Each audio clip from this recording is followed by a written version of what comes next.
A parallel plate capacitor has plate area 25 cm square and a separation of 2 mm between the plates. The capacitor is connected to a battery of 12 volt. Find the charge on the capacitor. B. The plate separation is decreased to 1 mm. Find the extra charge given by battery to the positive plate. Alright बच्चों, तो सबसे पहले अगर हमसे क्या पूछा गया है कि चार्ज कितना होगा, तो आप कहोगे चार्ज Q होता है C इंटू V। और यहाँ पे पैरेलल प्लेट कैपेसिटर है तो उसका C हो जाएगा A epsilon not upon D into potential difference V। सो बच्चों A की वैल्यू कितना है 25 इंटू 10⁻⁴ सेंटीमीटर स्क्वायर को मीटर स्क्वायर बनाया। Epsilon not 8.85 into 10⁻⁻12। V की वैल्यू है 12 divided by separation is 2 mm है तो 10⁻³ सॉल्व कीजिए तो -3 -4 -1 हो गया। Q की वैल्यू आ रहा है बच्चों 1.3 इंटू 10⁻⁻10 कूलम। ये हमारा Q का वैल्यू आ चुका है।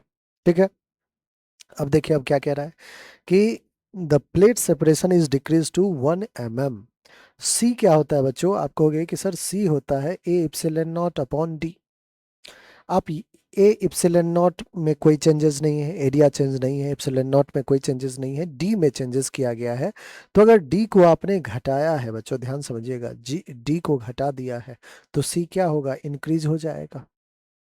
सेपरेशन को आपने घटाया है तो सी क्या हो जाएगा, इंक्रीज हो जाएगा। क्यों? क्योंकि इन्वर्सली प्रोपोर्शनल है।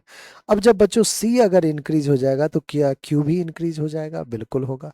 तो अब जो नया चार्ज होगा बच्चों क्यू न्यू, वो क्या हो जाएगा, कितना टाइम्स इंक्रीज होगा? तो डिपेंड करता है कि डी को आपने कितना टाइम्स डिक्रीज किया है। पहले 2 था, 2 को आपने 1 बना दिया, इसका मतलब 2 को आपने 2 से डिवाइड किया, तो 2 टाइम्स इंक्रीज भी होना चाहिए। तो जो नया चार्ज होगा वो 2 times of initial charge Q हो जाएगा। लेकिन बच्चों आपसे क्या पूछा गया है, find the extra charge given by battery to the positive plate.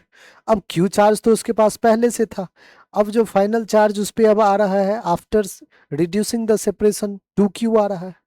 तो एक्स्ट्रा चार्ज कितना है? आप कहोगे कि सर प्लेट पे 2Q चार्ज अब दिख रहा है, पहले उसके पास इनिशियली Q चार्ज था, तो 2Q minus Q will be Q। और Q की वैल्यू तो बच्चों आपने फाइंड किया हुआ है 1.3 इंटू 10⁻⁻10 कूलम। तो ये आपका बिल्कुल करेक्ट आंसर होगा।